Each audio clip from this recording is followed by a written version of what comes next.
The Citizen Report is a production of New Shannon Media. All content protected under copyright.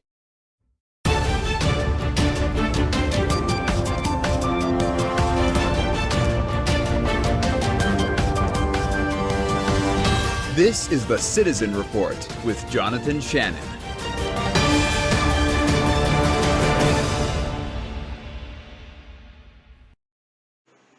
And welcome to the Citizen Report. I'm Jonathan Shannon, and thank you for joining me tonight. As always, this newscast is real, in-depth American. Thank you so much for joining me. It's always good to be back with you. Well, tonight I am starting a new mini-series regarding the book Secret on the Tarmac, written by Christopher Sign. Christopher Sign, if you remember some months back here on the Citizen Report, I reported that Christopher Sign had passed away, allegedly by way of suicide. Now, of course, you learn as you go. You learn in the news business. You don't ever take something at face value. If someone says that if the statement is made that someone committed suicide, you acknowledge it, but you don't automatically accept that as actually what happened. So this is the book Secret on the Tarmac by Christopher Sign that I am going to be going through here on the Citizen Report. Now, my goal here is not to read it word for word. I'm not going to be reading it verbatim, although occasionally here or there I may read excerpts of it. Of course, I'm not going to read it word for word through the whole book, because obviously that would just infringe on copyright. But I may read little excerpts here or there that I think would be beneficial for this broadcast. But this man was a news anchor at the time of his passing a few months ago, he was a news anchor at ABC 3340 in Birmingham, Alabama. That's the market that he worked in.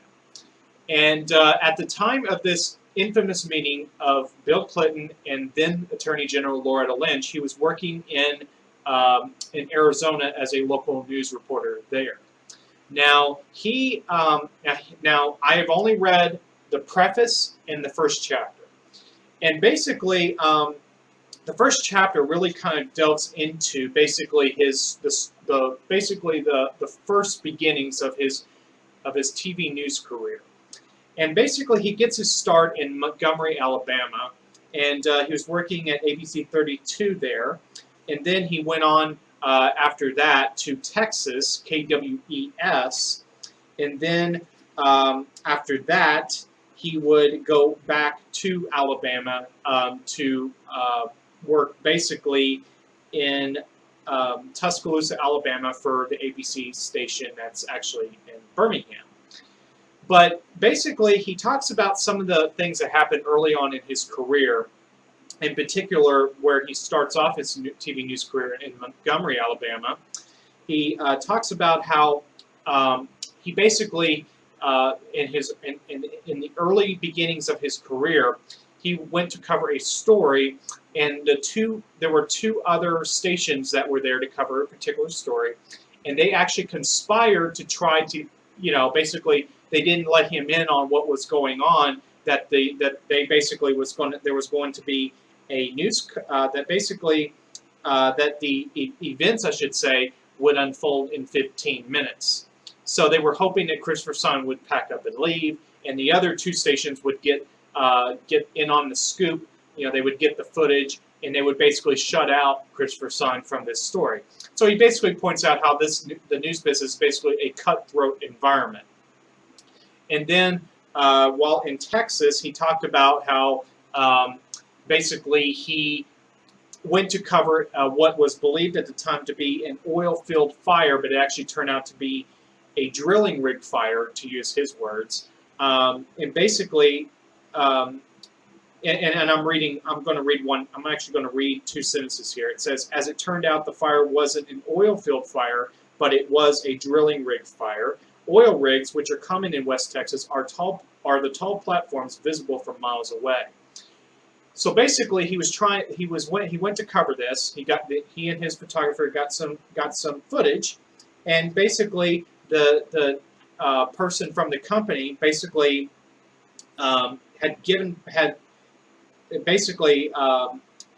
the company, and I'm just gonna go ahead and read this sentence too, because I'm trying to sort of kind of build this foundation that will, as in future installments of this mini series, it will really help to make sense of why it is the news business is so cutthroat, but not just cutthroat, but that as a news reporter, you really learn that people are very deceptive and they want you to go away. They want to say as little as they have to, and then for you to go away.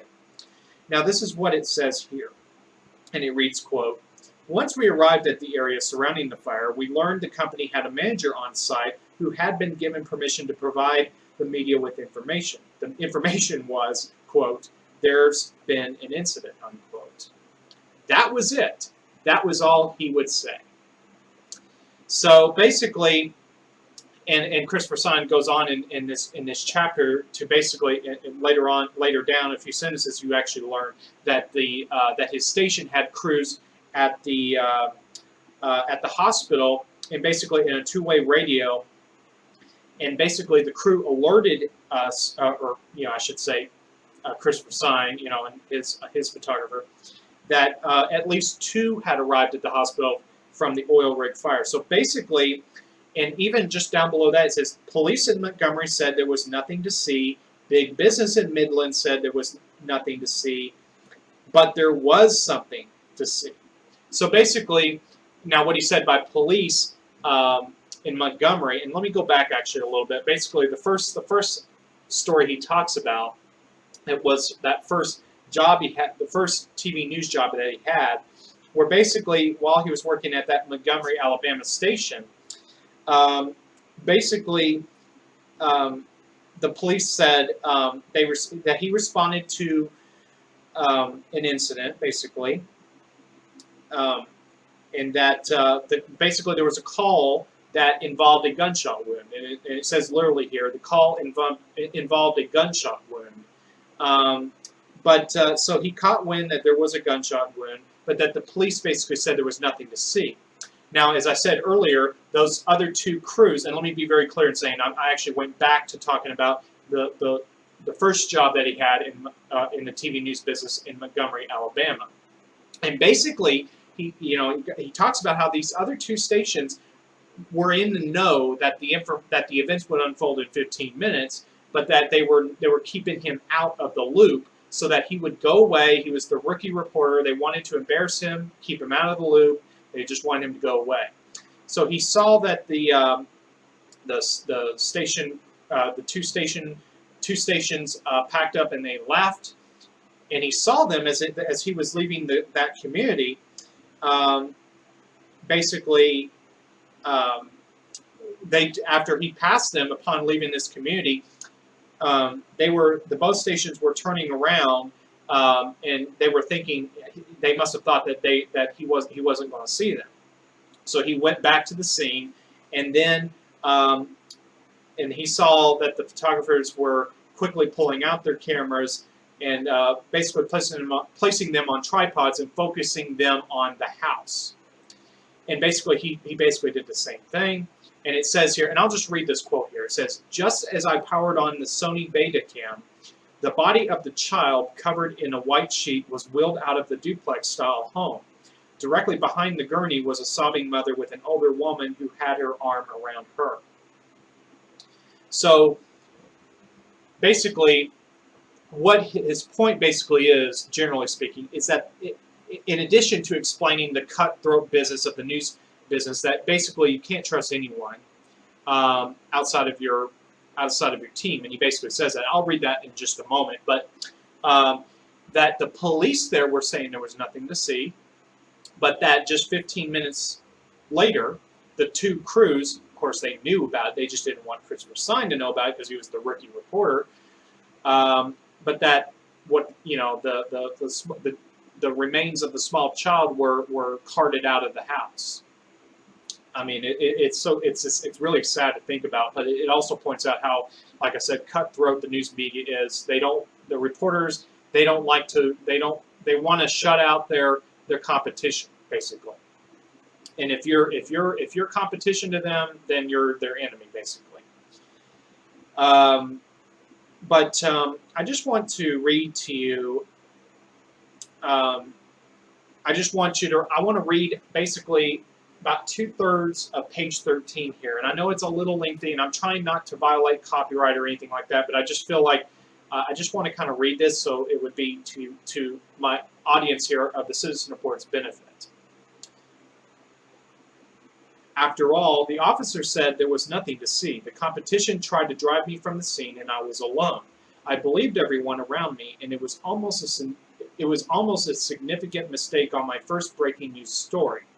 I later learned the other crews shared information that the events would unfold in 15 minutes, and their goal was to embarrass me because I was the new guy on the block, the rookie reporter who they wanted to embarrass and perhaps bully. The other reporters and photographers wanted me to miss the video and information from the scene. Welcome to the news business. You learn fast to trust your team and your team only. And you learn fast to trust no one else. I learned from, and I'm just going to read the first sentence of page 14. I learned from a man who no one trusted at one point, yet everyone learned to trust and adore. And then he basically talks about his first boss in the TV news business, you know, and then he goes on from there. And then he talks about his first boss, in Alabama, and then of course, going back to what I said earlier, he also later worked, Christopher Son later worked in Texas, and then came back to Alabama. And then I'm fast forwarding here. Basically, he went to Phoenix, Arizona after his second tenure in Arizona, working in Arizona.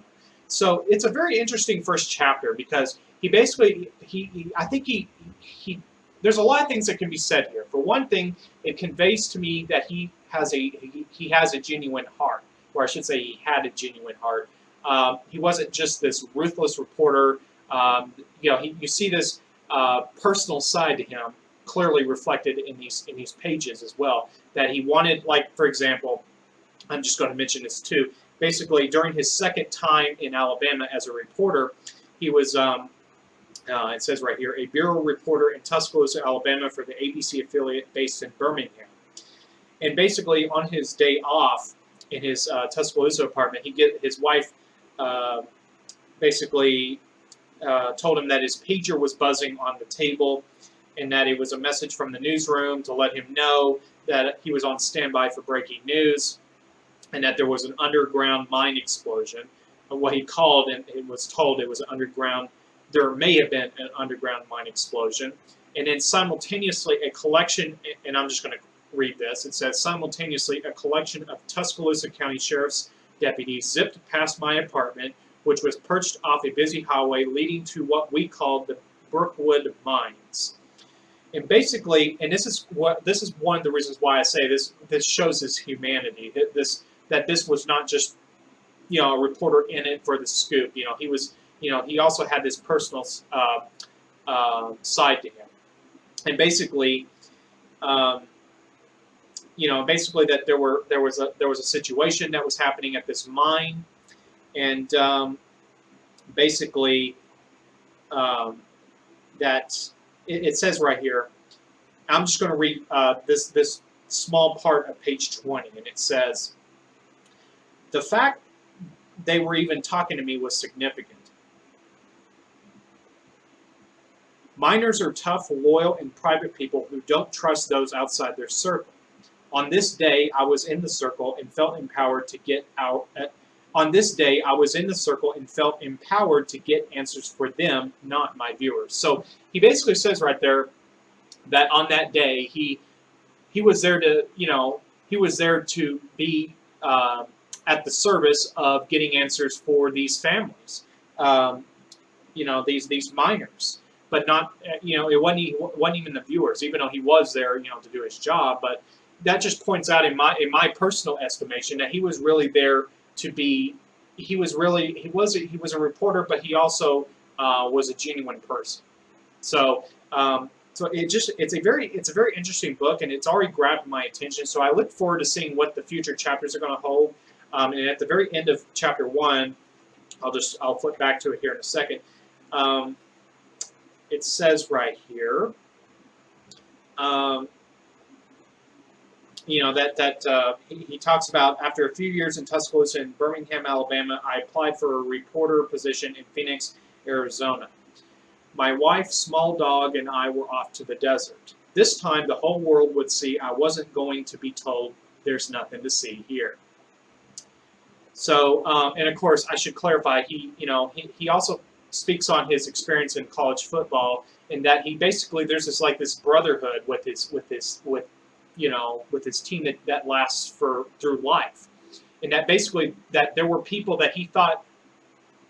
Basically, let me go back to the preface here, and I'll wrap this up shortly. And each installment, I want this to be short enough that you can just easily digest it and move along. And by the way, I don't want this to be deemed a substitute for actually reading this book. If you're watching this, I encourage you to go on Amazon, or if there's some other website, certainly you can check that out. But I got this through Amazon, although it's shipped directly from the publisher, which is Crest Publishers.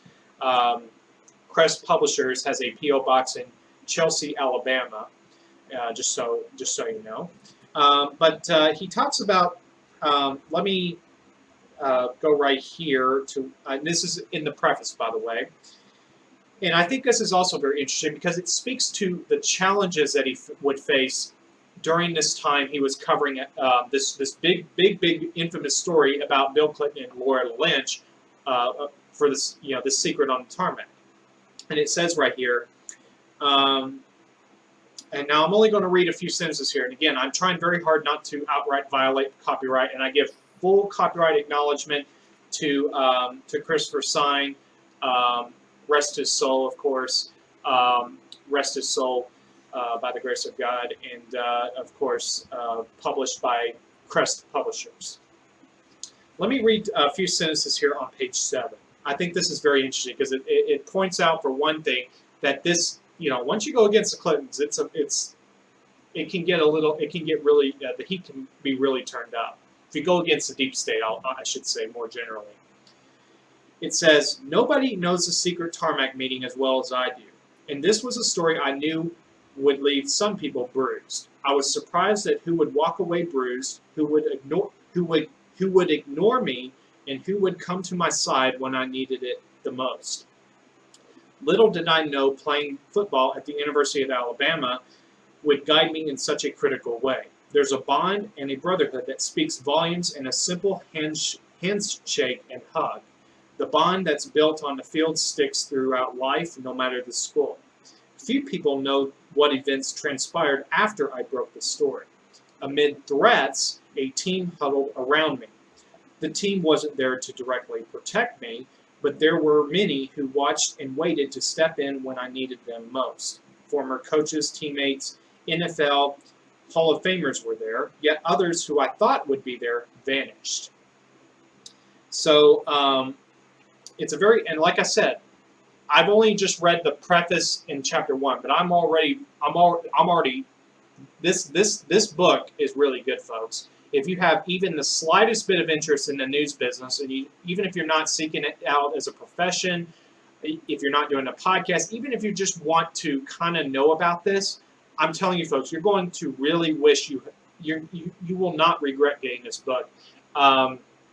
It's a very honest, or I should say, he does, occasionally there is, the Sierra Hotel Indiana Tango word, for instance, in here. But if you can tolerate words like that, then that are just here or there, just very occasionally. I'm not saying they're just littered throughout the book, but if you can deal with occasional words like that, then that's fine. But this book, I'm telling you, folks, please go out and get a copy of this. I'm telling you, you will not regret it. You will thank me later, because this really, and I've yet to go through the rest of this book, but I'm telling you, I cannot wait to read more of this. I'm going to read this chapter by chapter, and as I do, I will come on here and present my kind of touching on the major points and provide my feedback on it. And as this book goes along, if I see things that I think would be relevant, I may pull things up to share if things would be relevant. So that's it for this first installment of this mini-series concerning the book Secret on the Tarmac by Christopher Sign. I am not paid. Let me just be fully forthright in saying this is strictly my um, um, my own mini series. I am not being paid to do this. This is not product placement. I'm just giving my honest opinion as I go through this book. So again, very good introduction. I cannot wait to read more into it by the grace of God, and for this show at large. To God be the glory, and I want to say that because God is the only one deserving of glory. So God bless each and every one of you, and thank you for watching the Citizen Report as always. And by the way, don't forget to go sign up for an account on stinger.live, stinger.live. It is an excellent social media platform. It is truly an independent, patriot, owned and operated platform. I encourage you to go sign up because I'm telling you folks, when the communication blackout hits, you're going to wish that you had branched out to other platforms. I'm not saying you need to give up the big tech platforms, but I'm telling you, when the communication blackout hits, and we know from the 17 poster that there is going to come a time when communication blackout is going to happen at some point. And I do believe devolution is a real thing, by the way. So all these events concerning devolution and the deep state, they're going to try to counter the information about the audits and stuff as time goes on. So when the communication blackout hits, you're going to wish that you had some kind of alternative platform, because those alternative platforms may well become the new truly of, by, and for the people mainstream platforms, so to speak, pardon the pun. So please go sign up for Stinger. Go sign up for Stinger.live. If you have any issues signing up, please get in touch with me personally, because I am in touch. I've been in touch with someone that's actually behind the website, and I'm sure that he will be more than happy to help you out getting your account set up and all that good stuff. So God bless each and every one of you, and to God be the glory for this broadcast. And by the grace of God, I will see you right back here again next time. Have a great night, everyone.